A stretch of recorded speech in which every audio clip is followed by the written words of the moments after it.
Good morning. I've been looking at Genesis lately. There's an old Irish play called Juno and the Peacock.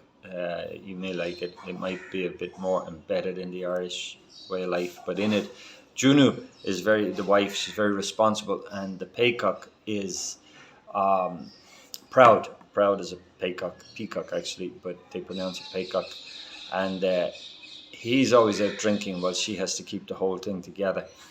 And he has one drinking buddy called Jockser, and Jockser sticks with the peacock because the peacock pays for the drink. So he listens to his stories and his ranting. So every time he gets a little drunk, the peacock says, "Jockser, what is the stars? Jockser, what is the stars?" And that's his kind of deep philosophy. It doesn't ever go any further than that. But these are the great questions. Where did this universe come from? When man looks around even and sees this magnificent universe, he wants to know where it came from and where he came from and where he fits into the whole thing. And Genesis, right in the beginning, God gave us the Bible, and he starts off answering that big question right from the beginning. In the beginning, God made the heavens and the earth. Simple, clear, magnificent words. In the beginning, God made the heavens and the earth. And these are the things. And actually, he formed it. In verse 2, it says, "The earth was without form and void, and darkness was on the face of the earth." That the matter was already there. That the land and the seas, all the land was covered in ocean, but total confusion and in total darkness, thick darkness. You couldn't see anything, and it says confusion and disorder. And tohu bohu is the words in Hebrew, and the idea is confusion and disorder. And God is a God of order and not confusion. And God says, "Let us do all things decently and in order." And in the beginning, He put that order on the universe, and He spoke and said, "Let there be." And this beautiful story, it's Genesis chapter 1, verse 1, and down to Genesis chapter 2, verse 3. It's actually where what they call the creation hymn. This is considered to be a hymn that it was sung.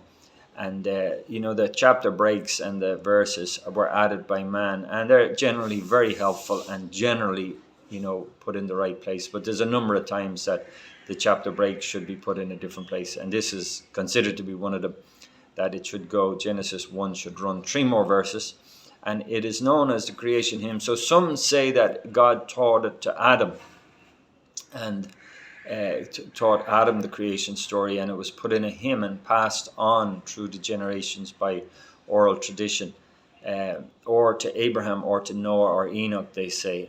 But they generally thought that Moses didn't originate it, but he also learned it, and he incorporated it into his account of Genesis. But it's the beautiful story of creation. And as we said in verse 2, the substance was already here. The earth was without form and void, and it was on the first day God brought light into that thick darkness. And then he begins to speak, and let God said, and there was, and God said, and there was. And he made the sea and the dry land. He separated the waters and into seas, and the land appeared. Then he made the plants. Then he made the sun, the moon, and the stars. Then he made the birds of the air. What a beautiful idea. Have some birds, flying creatures in the air that sing, and the fish abundantly in the sea. And on the last 6th day, he made the animals, and he made man also.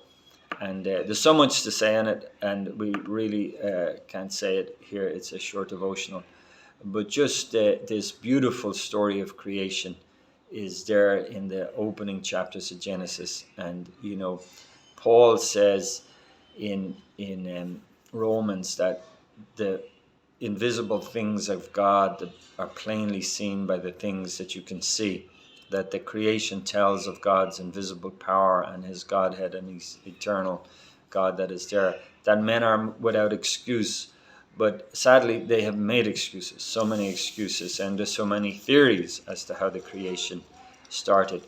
But we read it in Genesis here, and in many other places in the Bible. It adds extra detail, whether it is John chapter 1, verse 3, all things were made by him, and without him was not anything made that was made. And Proverbs 8 and Job 38, and in various Psalms, we read of this beautiful story of creation. So men are without excuse, but men make excuse. And if we can get by and just consider the wonder of the creation, God says, there's no God like me. I know not any. There's no God like our God. Amen. Amen.